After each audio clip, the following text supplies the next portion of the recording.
जय गुरु जी। नमस्ते गुरु जी। गुरु महाराज के चरणों में सादर प्रणाम।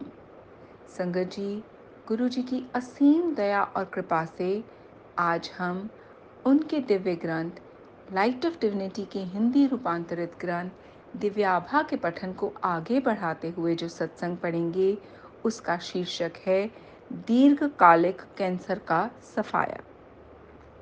गुरु मेरी पूजा गुरु गोविंद, गुरु मेरा पार ब्रह्म, गुरु भगवंत, गुरु मेरी पूजा। फरवरी 2005 में चिकित्सकों ने मेरी पत्नी के गर्भाशय में कैंसर का निदान किया था। रोग बहुत फैल चुका था और प्राण घातक कोषाणु फेफड़ों के पास तक पहुंच गए थे। हमने सब चिकित्सकों को दिखाया, किंतु शल्य क्रिया के अन्यथा कोई और उपाय नहीं था।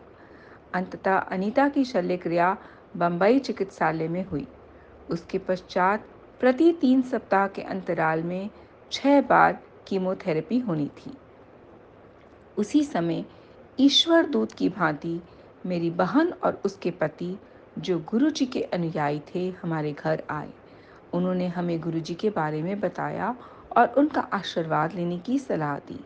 अगले बृहस्पतिवार को हम गुरुजी के दर्शन के लिए गए। हमने हॉल में प्रवेश ही किया था कि गुरुजी ने मेरी पत्नी से बात करी और उन्होंने उसके नाम और घर में प्यार वाले नाम से संबोधित किया, अनीता, लखनऊ वाली बबली आंटी। हमें एकदम आश्चर्य हुआ और अनीता में विश्वास और साहस का प्रादुर्भाव हुआ। उसे प्रतीत हुआ कि उसकी सब समस्याएं समाप्त हो गई हैं और गुरु कृपा उस पर सदैव बनी रहेगी।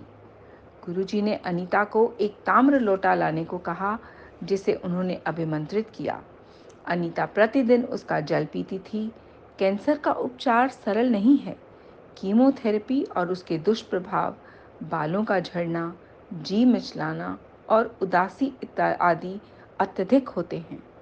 उसके बाल झड़ने की प्रक्रिया से उससे अधिक उसके परिवार वाले अधिक चिंतित थे। कीमोथेरेपी होते हुए उसने अपना धैर्य और साहस बनाए रखा। यह सब गुरुजी की कृपा से हुआ। गुरुजी उसे धाड़स देते रहते थे। उन्होंने तो उसे कह दिया कि वह स्वस्थ है और प्रतिदिन एक आध पैग विस्की भी पी सकती है। इन्हीं दिनों गुरुजी ने बताया कि हमारे पुत्र का प्रेम विवाह होगा, और ऐसा ही हुआ। उसने अपनी पसंद की कन्या के सामने विवाह का प्रस्ताव रखा तो वह सहर्ष मान गई। हम दोनों उन दोनों को लेकर गुरुजी के पास गए और उनका आशीर्वाद दिलवाया। अनीता को कैंसर हुए अब 3 वर्ष हो गए हैं। उसमें अब तक उस रोग के कोई लक्षण नहीं हैं और वह पुनः की भांति मिलनसार और हंसमुख है। गुरुजी ने उस पर दया करके उसे स्वस्थ घोषित कर दिया है। समस्त परिवार के सदस्य, मित्रगण और उसके चिकित्सक भी उसे स्वस्थ देखकर गुरुजी द्वारा दिए गए नवजीवन में आनंद उठाते देखकर अति प्रसन्न हैं। गुरुजी का हमारे जीवन में आगमन कितने उचित समय पर हुआ।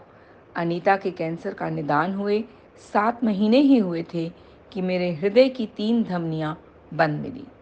गुरुजी ने मेरी चिकित्सा अपनी विधि से करी, यद्यपि मैं उनके पास अपनी एंजियोग्राफी के उपरांत गया था। उन्होंने मुझे तुरंत शल्य क्रिया करवाने से मना कर दिया। मेरे कुछ बोलने से पहले ही उन्होंने मुझसे पूछा क्या मैंने परीक्षण कराया है। मेरे हाँ कहने पर उन्होंने मुझे थैलियम परीक्षण भी करवाने को कहा। उसका सकारात्मक परिणाम आने पर मैं अत्यंत निराश हुआ।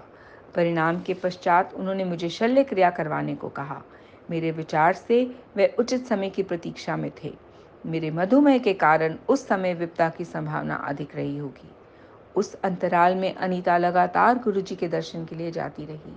उन्होंने मुझे भी आशीष दिया और मेरे वापस आने पर बोले कि उन्होंने हम दोनों को नवजीवन दान दिया है, और यह कदाचित सत्य भी है।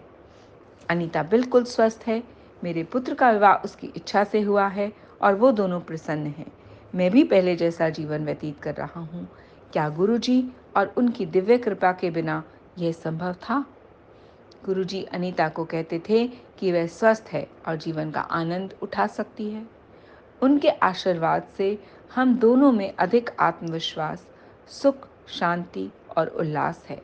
हमें सदा उनकी उपस्थिति का आभास रहता है। हमारे लिए वह परमेश्वर हैं। निष्कपट आस्था के साथ उनके पास पहुँचें। प्रत्येक मनुष्य को उनकी दिव्य कृपा की प्राप्ति होती है। शुक्राना गुरु जी, बेन शुक्राना। संगत जी, यह सत्संग नरेंद्र तनेजा अंकल का है। इस सत्संग को पढ़ते हुए जो भी अशुद्ध उच्चारण और भूल हुई हो, उन सब के लिए मैं गुरु महाराज और आप सब से हाथ जोड़कर क्षमा चाहती हूँ। जय गुरु जी, प्रणाम।